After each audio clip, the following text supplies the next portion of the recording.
ವಿರಾಟ ಪರ್ವದಲ್ಲಿ ಪಾಂಡವ ಪ್ರವೇಶ ಪರ್ವ ಎನ್ನುವ ಅಣುಪರ್ವ. ಆ ಪರ್ವದಲ್ಲಿ ಪಾಂಡವರೆಲ್ಲರೂ ಕೂಡ ತಾವು ಯಾವ ಯಾವ ವೇಷದಿಂದ ಹೋಗಬೇಕು ಎಂದು ಸಂಕಲ್ಪಿಸಿದ್ದಾರೆ. ಆ ಸಂಕಲ್ಪಕ್ಕನುಗುಣವಾಗಿ ವಿರಾಟರಾಜನ ಪಟ್ಟಣದಲ್ಲಿ ಪ್ರವೇಶ ಮಾಡ್ತಾರೆ.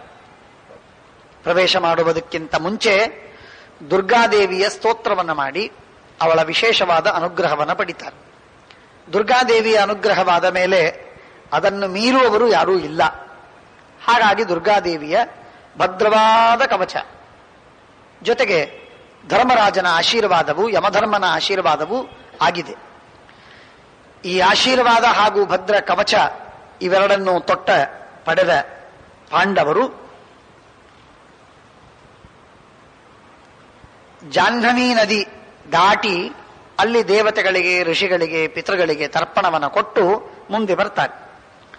ಪಿತೃನ ತರ್ಪಯತೆ, ಅಗ್ನಿಹೋತ್ರವನ್ನು ಹೋಮ ಮಾಡ್ತಾರೆ, ಮಂಗಲವಾದ ಜಪಗಳನ್ನು ಮಾಡ್ತಾರೆ, ಪೂರ್ವ ದಿಕ್ಕಿಗೆ ಹೊರಡ್ತಾರೆ. ಆಗ ವರಪ್ರದಾನಂ ಮಮದತ್ತವನ್ ಪಿತಾ, ಧರ್ಮರಾಜ ಹೇಳ್ತಾನೆ, ನಮ್ಮಪ್ಪ, ನಮ್ಮ ತಂದೆ ಯಮ ನನಗೆ ವರವನ್ನು ಕೊಟ್ಟಿದ್ದಾನೆ.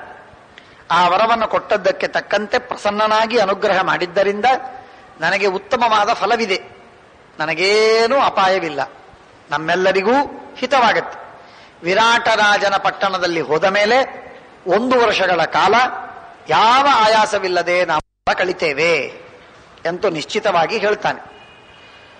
ವೃಣೀಶ್ವ ಯದ್ವಂಚಸಿ ಪಾಂಡುನಂದನ ಸ್ಥಿತೋಂತರಿಕ್ಷೇ ವರದೋಸ್ಮಿ ಪಶ್ಯಮಾಂ. ಅಂತರಿಕ್ಷದಲ್ಲಿ ನಿಂತು ಯಮ ನನಗೆ ವರ ಕೊಟ್ಟ, ಆ ಮಾತು ನನ್ನ ಎಂದೆಂದಿಗೂ ಮರೆಯುವಂತಿಲ್ಲ.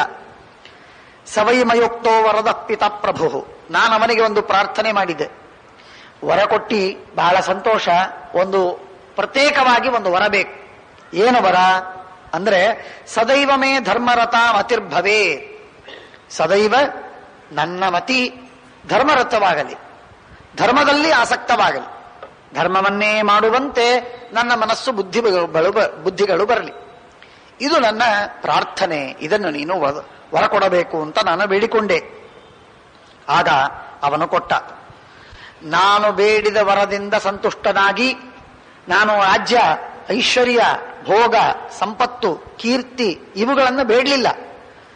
ಧರ್ಮದಲ್ಲಿ ಆಸಕ್ತಿ ನನಗಾಗಲಿ ಅಂತ ನಾನು ಬೇಡಿದ್ದಕ್ಕಾಗಿ ಬಹಳ ಸಂತುಷ್ಟನಾಗಿ ಯಮ ನನಗೆ ಪರಮಾನುಗ್ರಹವನ್ನು ಮಾಡಿದ.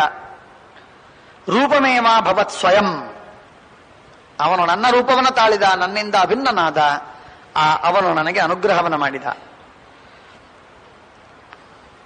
ಆ ಯಮನಿಂದ ಅನುಗೃಹೀತನಾದ ನಾನು ಇವತ್ತು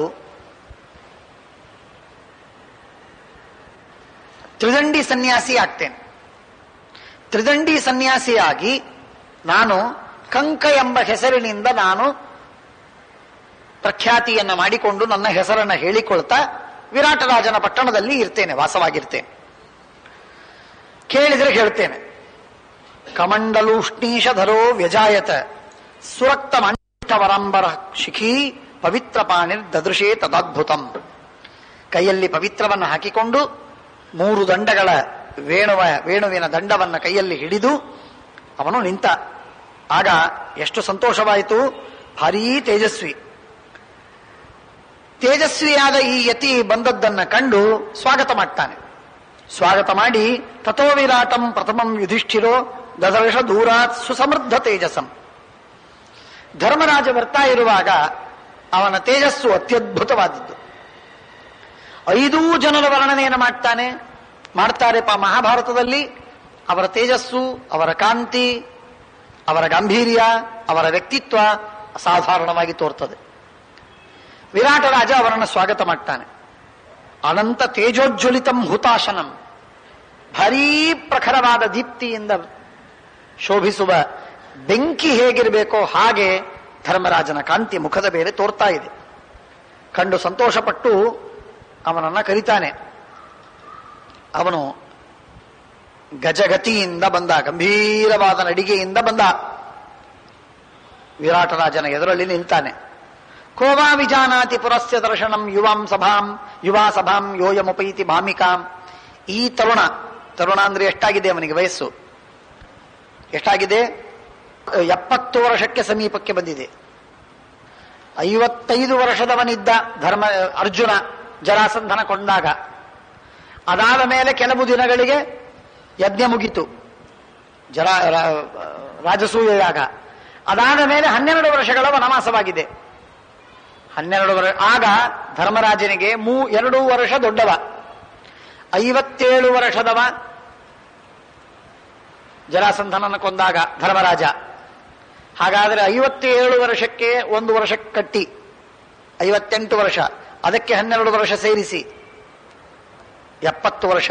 70 ವರ್ಷದ ಮುದುಕನಿಗೆ ಇವನೊಬ್ಬ ತರುಣ ಬರ್ತಾ ಇದ್ದಾನಲ್ಲ, ಇಂಥ ತೇಜಸ್ವಿಯಾದ ತರುಣ, ಇವನನ್ನು ನೀವು ನೋಡಿದ್ದೀರಾ ಅಂತ ಕೇಳ್ತಾನೆ.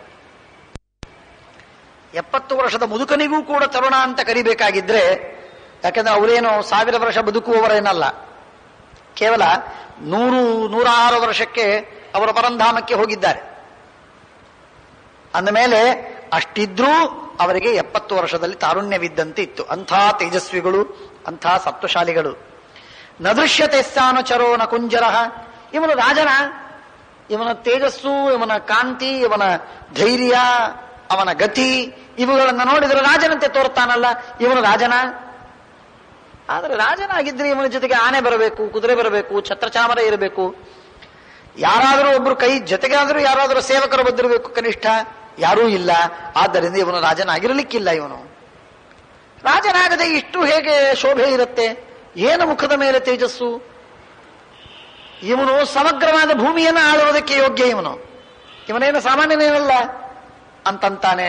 ಒಂದು ಸಲ ಹಾಗೆ, ಒಂದು ಸಲ ಹೀಗೆ, ಎರಡೂ ತರಹ ಮನಸ್ಸು ಹೊಯ್ದಾಡ್ತಾ ಇದೆ. ಅಂದರೆ ಅವರ ತೇಜಸ್ಸು ಅಷ್ಟು ಅತ್ಯದ್ಭುತವಾಗಿತ್ತು. ಸಸಾಗರಾಂತಾಂ ಅಯಮಧ್ಯ ಮೇದಿನೀಂ ಪ್ರಶಾಸಿತಂ ಚಾರ್ಹತಿ ವಾಸವೋಪಮಃ. ಸಾಗರಾಂತವಾದ ಸಮಗ್ರವಾದ ಭೂಮಿಯನ್ನ ಆಳುವುದಕ್ಕೆ ಯೋಗ್ಯನಾಗಿದ್ದ ಇವನು ಪ್ರಭು ಸಮರ್ಥ.